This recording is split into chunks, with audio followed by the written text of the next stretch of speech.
दरख्वास्त का नमूना स्कूल पैटर्न, बहिदमत जनाब प्रिंसिपल साहिब कलसूम ग्रामर स्कूल बर्थ सियालकोट, यानी ये स्कूल पैटर्न है।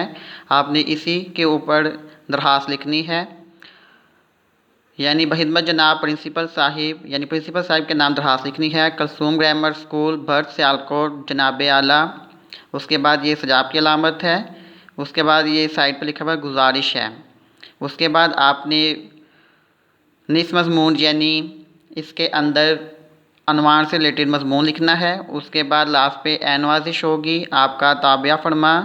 उसके बाद सख्ता की अलामत है। उसके बाद आपने अपना नाम लिखना है नीचे वाली लाइन में। उसके बाद आप जिस जमात के तालिब इल्म है, जैसे जमायत पंजम, यहाँ पे आपने अपनी क्लास का नाम लिखना है। उसके बाद तारीख़, यानी जिस दिन आप दरख्वास्त लिख रहे होंगे, जैसे आज 23 जून है यानी 23 जून, तो आपने लिखना है 23 जून कामा 2020 हतमा की अलामत।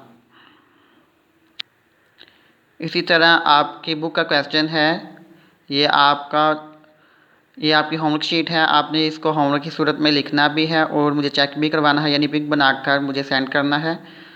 क्वेश्चन है, हेडमास्टर साहब के नाम एक दरख्वास्त लिखिए जिसमें उनसे स्कूल की कैंटीन में रखी जाने वाली चीज़ों का मेयार बेहतर बनाने की इल्तिजा कीजिए। जवाब दरख्वास्त, यहाँ पर आपने दरख्वास्त का अनवान लिखना है। दरख्वास्त का अनवान क्या है कि स्कूल की कैंटीन में रखी जाने वाली चीज़ों का मेयार बेहतर बनाने की इल्तिजा किससे करनी है? हेडमास्टर साहिब, यानी हेडमास्टर साहिब के नाम आपने दरख्वास्त लिखनी है। तो आपने इसी स्कूल पैटर्न को मद्देनज़र रखना है और इसी पैटर्न पर आपने दरख्वास्त लिखनी है। ऊपर आपने दरख्वास्त का अनवान लिखना है। उसके बाद बहिदमत जनाब प्रिंसिपल साहिब कलसूम ग्रामर स्कूल बर्थ सियालकोट जनाब आला। जनाब आला के बाद इस जाब की अलामत है। उसके बाद नीचे गुजारिश है से शुरू करनी है आपने दरख्वास्त क्या लिखनी है, इसके अंदर जो मज़मून लिखना है वो भी मैं आपको उसके बारे में गाइड कर दूँ कि गुजारिश है कि हमारे स्कूल की कैंटीन की हालत दिन ब दिन बहुत ज़्यादा ख़राब होती जा रही है। कैंटीन के अंदर और बाहर सफाई सुथराई का प्रॉपर इंतज़ाम नहीं किया जा रहा और ना ही कैंटीन में खाने पीने की मयारी अशिया यानी सेहत अफ़ज़ा चीज़ें मौजूद हैं। बराए मेहरबानी आप कैंटीन अंकल को सर्कुलर भेजिए जिसमें उनको कैंटीन में मुनासिब सफाई सुथराई का अहतमाम करने और चीज़ों के मेयार को बेहतर बनाने की नसीहत हो ताकि हम मेयारी और मुतवाज़न चीज़ें हासिल कर सकें। ऐन नवाजिश होगी आपका ताबिया फरमा, इसके नीचे आपने अपना नाम लिखना है। उसके बाद जमायत का नाम जमायत पंजम, उसके बाद तारीख़ 23 जून 2020। इसी के साथ ये आपकी दरख्वास्त जो है वो मुकम्मल हो जाएगी और आपने इसकी पिक बनाकर मुझे सेंड भी करनी है। उसके बाद आपकी बुक का क्वेश्चन है, दर्ज झैल अल्फाज के मुतरादफ़ लिखिए। जैसा कि मैंने आपको पहले बताया था कि मुतरादफ़ अल्फाज एक जैसे मायने रखने वाले अल्फाज को मुतरादिफ़ अल्फाज कहते हैं।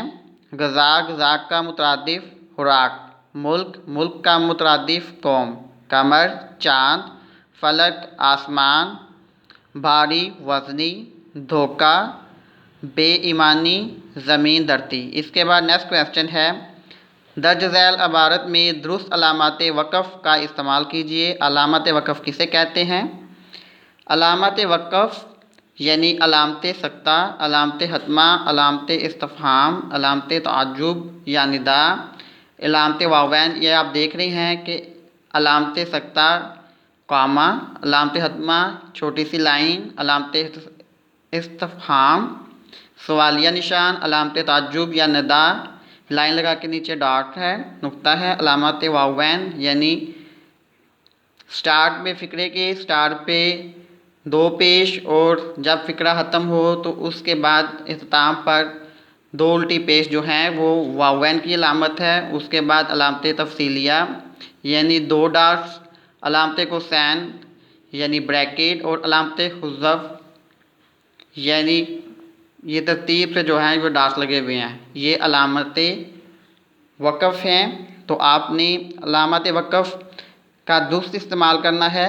जो आदमी गुफ्तगू का तरीक़ा जानता है, लोगों से अच्छे अखलाक के साथ मिलता है तो सब इसकी इज़्ज़त करते हैं। तो ये अलामत हतमा इस्तेमाल हुई है। अलामत हतमा किसे कहते हैं? जैसा कि मैंने आपको पहले बताया था के इबारत लिखते हुए जुमले के आखिर में ठहराव के लिए इस्तेमाल होती है, यानी ठहरने के लिए इस्तेमाल होती है और इसे मुहज़्ज़ब और अच्छा इंसान कहते हैं। इसके बाद फिर हतमा की अलामत, हतमा को इंग्लिश में फुल स्टॉप कहते हैं। हमारे नबी सल्लल्लाहु अलैहि वसल्लम ने फरमाया। इसके बाद वक़्फ़ की अलामत यानी आर्ज़ी ठहराव। मोमन वो है जिसकी ज़बान और हाथ से दूसरे मुसलमान महफूज रहे, इसलिए हर मुसलमान को, इसके बाद यहाँ पे भी हतमा की अलामत है, इसलिए हर मुसलमान को अच्छे अखलाक और शीरी ज़बान होना चाहिए। इसके बाद भी हतमा की अलामत है, हमें अपने रिश्तेदारों, इसके ऊपर वक़्फ़ है यानी आर्ज़ी ठहराव, पड़ोसियों, मिलने जुलने वालों और गैरों से भी अखलाक से पेश आना चाहिए। यहाँ पर भी वक़्फ़ की अलामत है यानी सख्ता की अलामत। अगर आप छोटों से भी बात कर रहे हों तो इंतहाई नरमी से पेश आएँ, उन्हें ना तो झिड़कें। इसके बाद वक़्फ़ की अलामत यानी सख्ता की अलामत, ना बुरा भला कहें, ना अपना जायज़ा लीजिए क्या आप इन तमाम बातों पर अमल करते हैं, यानी आपने इस इबारत को पढ़ना भी है, गौर से पढ़ना है और बाद में अपना जायज़ा लेना है कि जो इस इबारत में बातें बताई गई हैं क्या इन बातों पर आप अमल करते हैं।